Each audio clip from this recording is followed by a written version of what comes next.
शनिवार व्रत कथा। एक समय सभी नवग्रहों सूर्य, चंद्र, मंगल, बुध, बृहस्पति, शुक्र, शनि, राहु और केतु में विवाद छिड़ गया कि इनमें सबसे बड़ा कौन है। सभी आपस में लड़ने लगे और कोई निर्णय न होने पर देवराज इंद्र के पास निर्णय कराने पहुंचे। इंद्र इससे घबरा गए और इस निर्णय को देने में अपनी असमर्थता जताई। परंतु उन्होंने कहा कि इस समय पृथ्वी पर राजा विक्रमादित्य हैं, जो कि अति न्यायप्रिय हैं। वे ही इसका निर्णय कर सकते हैं।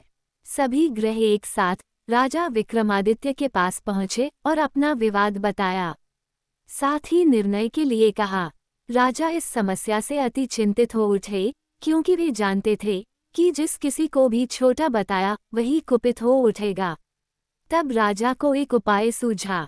उन्होंने स्वर्ण, रजत, कांस्य, पीतल, सीसा, रांगा, जस्ता, अभ्रक और लौ से 9 सिंहासन बनवाए और उन्हें इसी क्रम से रख दिए।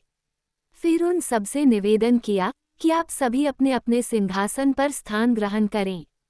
जो अंतिम सिंहासन पर बैठेगा वही सबसे छोटा होगा। इस अनुसार लौ सिंहासन सबसे बाद में होने के कारण शनिदेव सबसे बाद में बैठे, तो वही सबसे छोटे कहलाए। उन्होंने सोचा कि राजा ने ये जानबूझकर किया है। उन्होंने कुपित होकर राजा से कहा, राजा, तू मुझे नहीं जानता। सूर्य एक राशि में 1 महीना, चंद्रमा 2.25 महीना 2 दिन, मंगल 1.5 महीना, बृहस्पति 13 महीने व बुध और शुक्र 1 महीने विचरण करते हैं। परंतु मैं 2.5 से 7.5 साल तक रहता हूँ। बड़े बड़ों का मैंने विनाश किया है।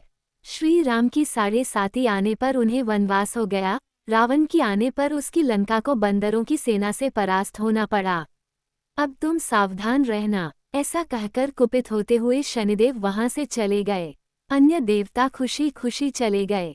कुछ समय बाद राजा की 7.5 आई। तब शनिदेव घोड़ों के सौदागर बनकर वहां आए। उनके साथ कई बढ़िया घोड़े थे। राजा ने ये समाचार सुन अपने अश्वपाल को अच्छे घोड़े खरीदने की आज्ञा दी। उसने कई अच्छे घोड़े खरीदे व एक सर्वोत्तम घोड़े को राजा को सवारी हेतु दिया। राजा ज्यों ही उस पर बैठा, वह घोड़ा सरपट वन की ओर भागा। भीषण वन में पहुंच वह अंतर्धान हो गया और राजा भूखा प्यासा भटकता रहा। तब एक ग्वाले ने उसे पानी पिलाया। राजा ने प्रसन्न होकर उसे अपनी अंगूठी दी। वह अंगूठी देकर राजा नगर को चल दिया और वहां अपना नाम उज्जैन निवासी वीका बताया। वहां एक सेठ की दुकान में उसने जल इत्यादि पिया और कुछ विश्राम भी किया। भाग्यवश उस दिन सेठ की बड़ी बिक्री हुई। सेठ उसे खाना इत्यादि कराने खुश होकर अपने साथ घर ले गया। वहां उसने एक खूंटी पर देखा कि एक हार टंगा है, जिसे खूंटी निगल रही है। थोड़ी देर में पूरा हार गायब था। तब सेठ ने आने पर देखा कि हार गायब है। उसने समझा कि वीका ने ही उसे चुराया है। उसने वीका को कोतवाल के पास पकड़वा दिया। फिर राजा ने भी उसे चोर समझकर हाथ पैर कटवा दिए। वह चौरंगिया बन गया और नगर के बाहर फिंकवा दिया गया। वहां से एक तेली निकल रहा था, जिसे दया आई और उसने वीका को अपनी गाय में बिठा लिया। वह अपनी जीभ से बैलों को हाँकने लगा। उस काल राजा की शनि दशा समाप्त हो गई। वर्षा काल आने पर वह मल्हार गाने लगा। तब वह जिस नगर में था, वहां की राजकुमारी मनभावनी को वह इतना भाया कि उसने मन ही मन प्रण कर लिया कि वह उस राग गाने वाले से ही विवाह करेगी। उसने दासी को ढूंढने भेजा। दासी ने बताया कि वह एक चौरंगिया है, परंतु राजकुमारी ना मानी। अगले ही दिन से उठते ही वह अनशन पर बैठ गई कि विवाह करेगी तो उसी से। उसे बहुतेरा समझाने पर भी जब वह ना मानी, तो राजा ने उस तेली को बुलावा भेजा और विवाह की तैयारी करने को कहा। फिर उसका विवाह राजकुमारी से हो गया। तब एक दिन सोते हुए स्वप्न में शनिदेव ने राजा से कहा, राजन, देखा तुमने मुझे छोटा बताकर कितना दुख झेला है। तब राजा ने उनसे क्षमा मांगी और प्रार्थना की कि हे शनिदेव, जैसा दुख मुझे दिया है किसी और को ना दें। शनिदेव मान गए और कहा, जो मेरी कथा और व्रत कहेगा उसे मेरी दशा में कोई दुख ना होगा। जो नित्य मेरा ध्यान करेगा और चींटियों को आटा डालेगा, उसके सारे मनोरथ पूर्ण होंगे। साथ ही राजा को हाथ पैर भी वापस दिए। प्रातः आंख खुलने पर राजकुमारी ने देखा तो वह आश्चर्यचकित रह गई। वीका ने उसे बताया कि वह उज्जैन का राजा विक्रमादित्य है।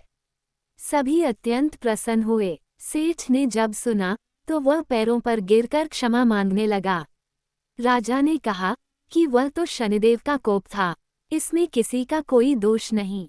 सेठ ने फिर भी निवेदन किया कि मुझे शांति तभी मिलेगी जब आप मेरे घर चलकर भोजन करेंगे।